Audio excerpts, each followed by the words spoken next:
I am with the Intermountain Fair Housing Council. We address housing discrimination through education and legal services, equal access to rental housing and home ownership opportunities, regardless of race, color, religion, national origin, sex, familial status, or disability is the cornerstone of federal fair housing policy.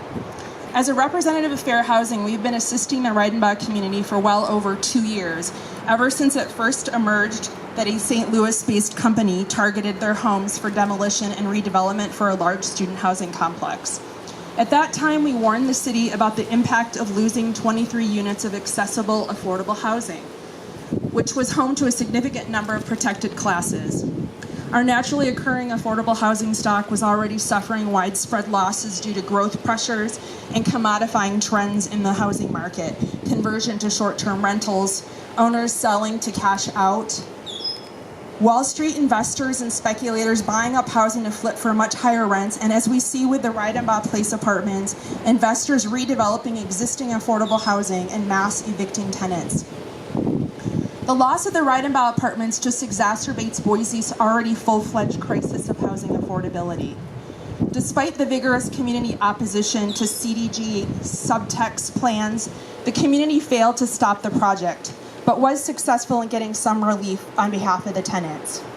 Given the significant windfall of land valuation that the City Council's approval of a rezone has brought, CDG subtext by granting a substantial increase in development rights via the rezone. This is precisely the type of displacement action that should trigger mitigation benefits for residential tenants displaced by the demolition of their homes. Although a tenant assistance package does not alleviate all the far-reaching effects of being forced to move, particularly on vulnerable populations, if it was properly crafted and executed, it could buffer some of the hardships associated with tenant displacement. We had hoped that the St. Louis-based corporation would fulfill their commitments to the tenants, and that if that failed, our city leaders would have tenants' backs and promptly force them to follow through on their responsibilities. Unfortunately, as you know by now, neither the corporation nor the city upheld their commitments to the tenants until Intermountain Fair Housing Council had to intervene September 16th by notifying them of the failures.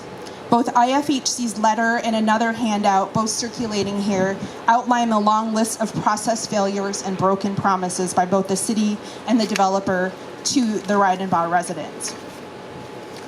There are still many Ridenbaugh residents who have not found other homes, and given their barriers, lack of 3 times the income, no social safety network, language, or disability challenges, they needed the entire 6 months of the tenant assistance package, which was denied them and has caused unnecessary stress and anxiety.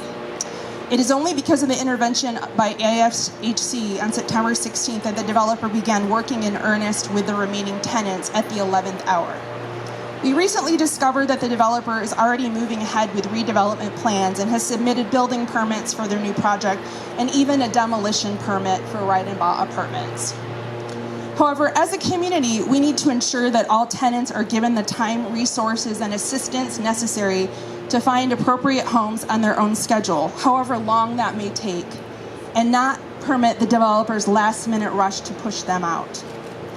As we learned during the Ridenbaugh tenants' long journey, the planning process has no accounting for the humans impacted by growth and development decisions.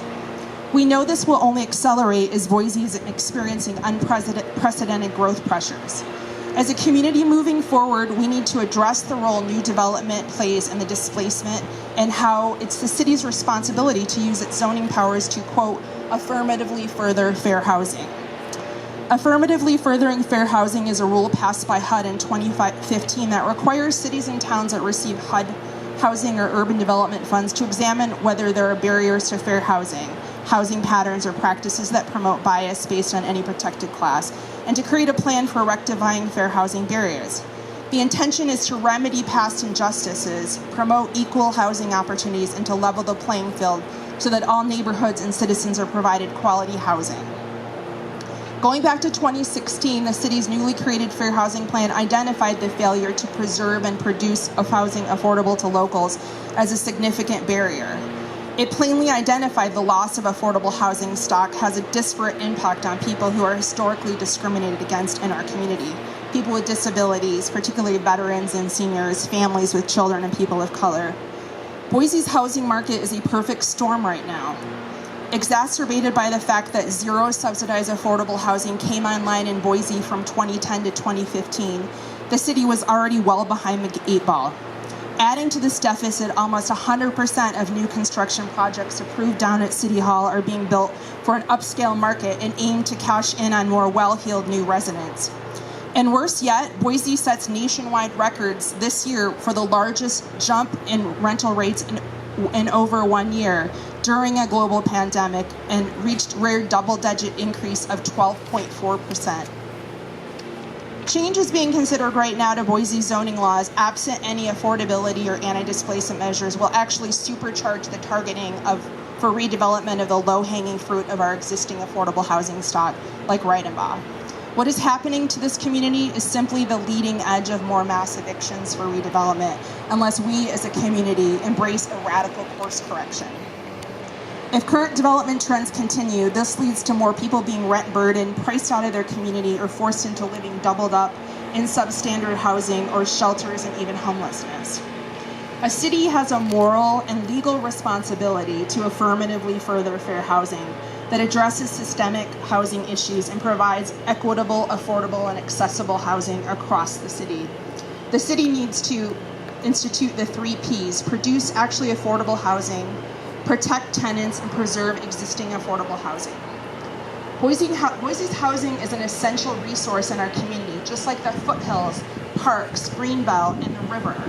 If we allow Wall Street and institutional investors to deplete this resource for maximum profit extraction, we will have no places for essential community members to live and end up hobbled like other cities, Ketchum and McCall, for example, where nowhere for longtime locals to live.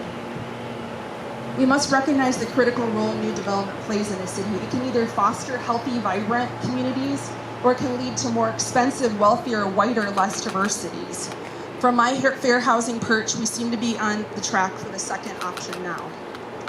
Besides producing and preserving affordable housing, the city also must demand that developers do more to fight displacement and create housing for all.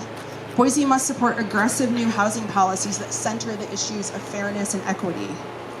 We urge Boise to take the lead of Boston by incorporating affirmatively furthering fair housing requirements into our zoning code, which would force developers to confront the impact of their proposals on displacement and protected classes of people before they can gain approval. Instead of offering up excuses and pointing out institutional barriers, we need city staff and elected leaders who will work tirelessly to take meaningful actions to address our housing crisis, to search for workarounds, get creative, think outside the box, and demand more from the growth industry. We can't wait any longer doing studies, writing plans that gather dust, hoping that building more expensive housing will somehow lead to affordability, or wishing that things were different.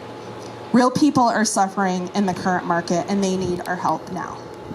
Thank you.